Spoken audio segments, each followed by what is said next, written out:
In my previous job, I used to make maps for each township showing how many ag security areas and how many ag easements were in each township.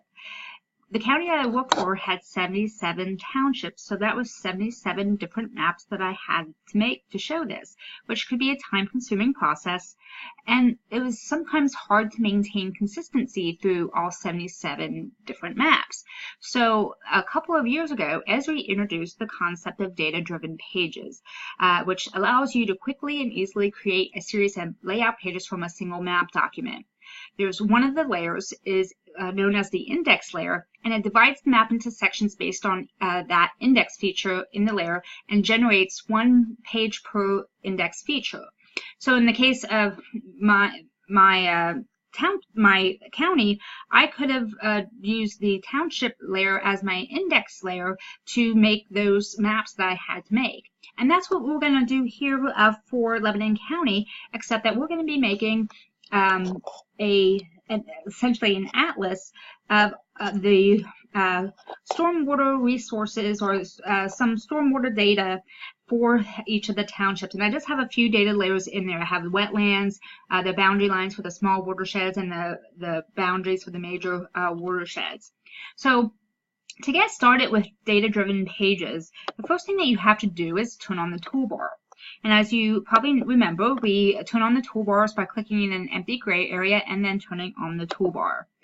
Once we are here with the data-driven page toolbar, we first have to enable data-driven pages. So we go to the data-driven page setup. From here, we enable it, and then we tell it what layer is going to be the index layer. And we're going to use townships for that. And the field name that has the township name in is the municipality 1. So we're going to change that there. And we're also going to sort it by that same field. And we're going to sort them ascending so that it's put in alphabetical order. From here, we're just going to select OK. And it begins to create the data-driven pages for us.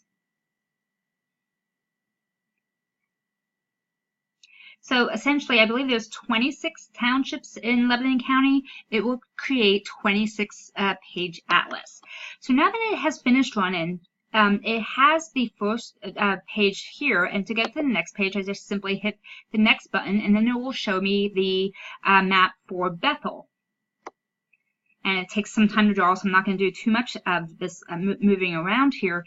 But when I go to then layout view, this is where I can start really making use of data-driven pages, because each one of these is its own map layout. So what's about to open here is going to be the map for Bethel Township.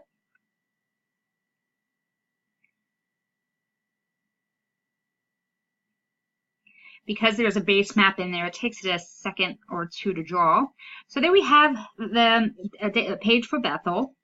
And what we can do here to kind of add a bit more value here, you can still redesign this all that you want. Like I added that Bethel title just simply by going here to page text and put this data-driven page name, and that will insert a dynamic text element that displays the current page name.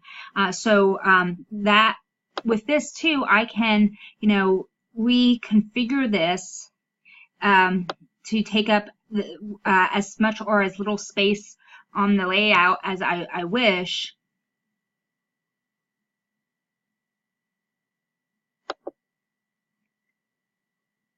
And again, a little slow due to using the base map. And I just want to leave a little space at the bottom so that I can put the legend at the bottom.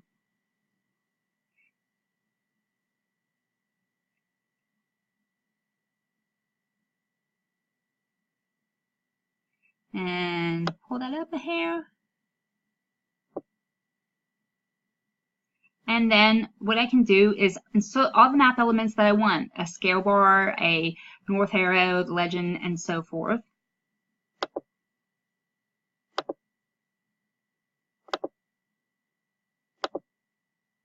And position them where I want them.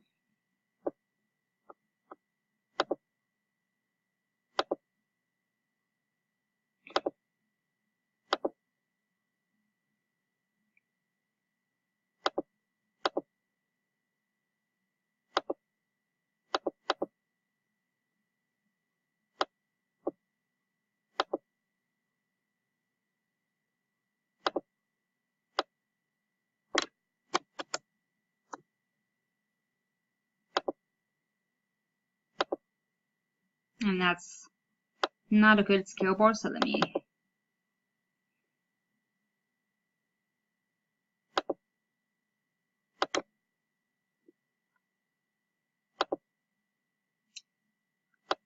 actually, I'm just going to let it insert whatever it would like to insert. I'm not going to mess with it too much.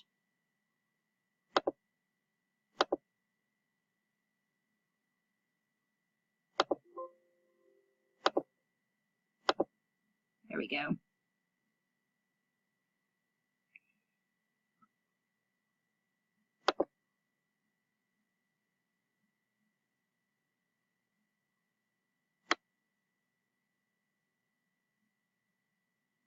And then, of course, grab that and move it off of there.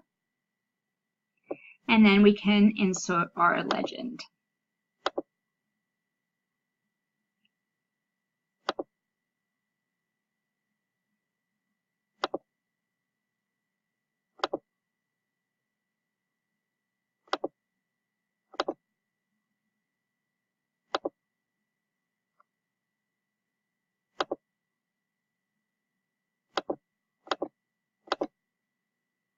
And we have our legend there. Just going to make that a little smaller. And this is not a beautiful map, so you're going to want to fuss this with it a little bit more than I am here. I'm just doing this for expediency. But now that we have these elements, if we go to the next page, to Cleona, you're going to see that everything is the exact same as it was on our Bethel map, except now it's a map of Cleona and not Bethel. So let's imagine that this is a beautiful atlas now that we're completely finished with design, and I encourage you to add more data to this. That would be helpful for you, and move the elements around as needed. You also have different options here. You can, put a page number and so forth. So, if you want to take advantage of those, of course, do so. But let's imagine that we are completely finished with this atlas and done. Now we want to export it and save it. So first I'm going to obviously hit save, so that it saves the atlas. And then what's going to be different here, when we go to export map to export it as a PDF, we're going to have some different options available to us. If we go to the Pages tab, notice that we have 26 pages in here because there's 26 townships. So I can click all, or if you want that to export the maps as single PDF file, or multiple, you can certainly do that. I'm just going to do them all in one thing here. I'm going to hit save, and this is going to pop it out to my desktop, which you'll see in a minute.